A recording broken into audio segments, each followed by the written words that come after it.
Good afternoon and welcome back to an update on the preservation of this 1950 Chriscraft Riviera 20 here in Hamilton, New Zealand.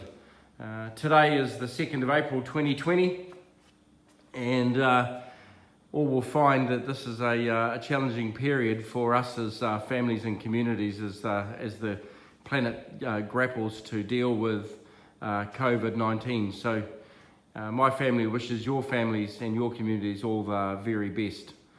Some of you will know that it followed a few videos, so this update it just lets you know where we're all at. So this boat was flipped over, was imported into New Zealand in August 2018. It was flipped over in just on Christmas 2018, and since then we've worked to remove the complete old original bottom out of this boat and do a significant amount of work on this boat. So let's take a bit of a look and just see where we're up. So where we're at today is this boat has got a full new 5200 bottom, constructed in accordance with Dan Danenberg.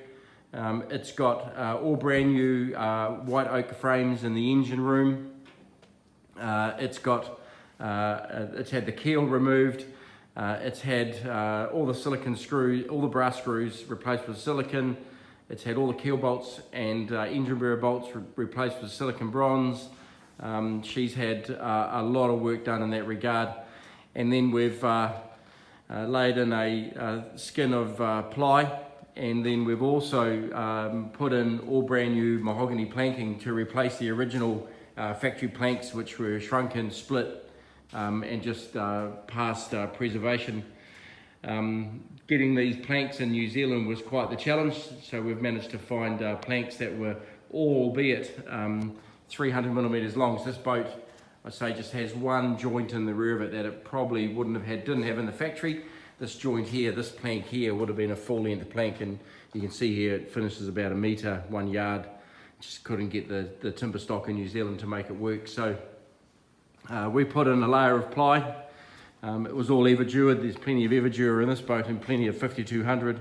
And then obviously we steam bent and fixed in these planks with about 2,500 screws and about 60 tubes of 5200. So if anyone has completed that task, you'll know how tough it is, and gee whiz, it is quite a brutal job, and there's just no speeding it up. So summer for us in the southern hemisphere is November through, so I've had a bit of a break off this boat and only really got into it in the last week, obviously with the lockdown of COVID-19, given the opportunity to spend some time alone and get this done. So over the last week, you'll see over here, over the last week I've spent some time shaping and cutting a cradle to fit the boat on, and that's a perfect fit. We've had that upside down on the boat. It's all good to go, and that'll help when we flip the boat over. So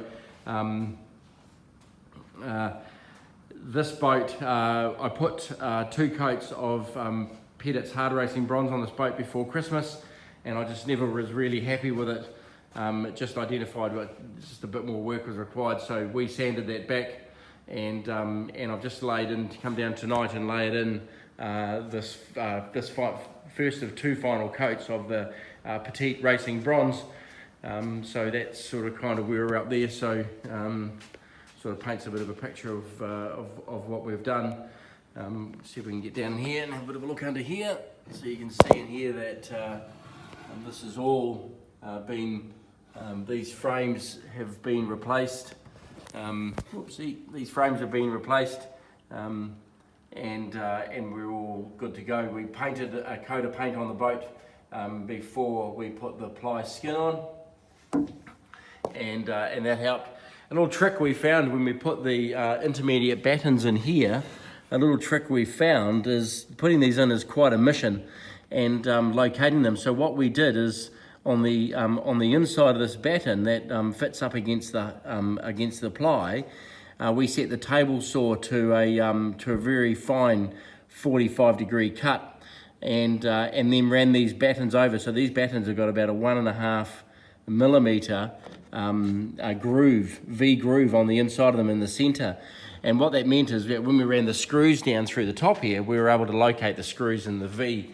And I tried to do it without it, and it was quite cumbersome. We were trying to get in underneath the boat here, and that was quite problematic. And so we found that V groove, running a V groove up there and locating the screw in the center, made it so much faster. So so that sort of sped that up. All the chines are new. This plank is the original plank. Oops, sorry, this plank here is the original plank. We've had it off. It's been 5200 and put back in. And as I say, the chine's new, and all that plank is new as well. So that's sort of kind of where we're at. Parallel to this, doing a couple of things else on the boat. We've imported into New Zealand all the materials we need to rebuild the engine. So the original MBL 158 engine is getting a complete rebuild from bottom to top. It'll be a brand new engine when it's finished.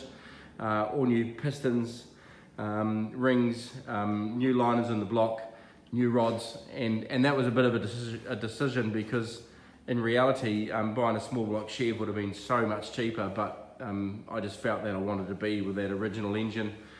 It's going to work out to be bonkersly expensive, but that'll be that job done. So they're working on that at the moment, or when we get out of this level 4 breakdown or lockdown. And then of course this here is this pile here sort of is the full interior kit out of this boat. And at some point in the past, this boat was professionally recovered in a pretty awful cloth, not in keeping with the boat at all. We found some original samples of the cloth that we used as guides for cables and bits and pieces. So we're just going to work our way through that. And then of course, this boat had a fair bit of water damage in the transom, both at the top and bottom edge where the boats sort of sit on a trailer and all the water drains to the rear. And so this will have all new transom planks installed. And then these planks here, these aft planks will be replaced. This one will be replaced and butt jointed up into here. And then this plank here, where you can see where we just cut it, where it had a rub rail 5200 on, and that rub rail hadn't had the 5200 smeared across the full face, so the water had been able to get in between sort of horizontal strips of the 5200 and rot, which was just people not doing jobs properly. So this will be butt cut back up in front of this frame, butt cut, back blocked, and there'll be a new plank that runs all the way down through there. So that'll be that. We toothpicked this boat, and they're just such big jobs, but they're just jobs that have to be done in order to set yourself up for a bit of success. So that's where we're at. That's an update on the preservation of this 1950 Chriscraft Riviera 20.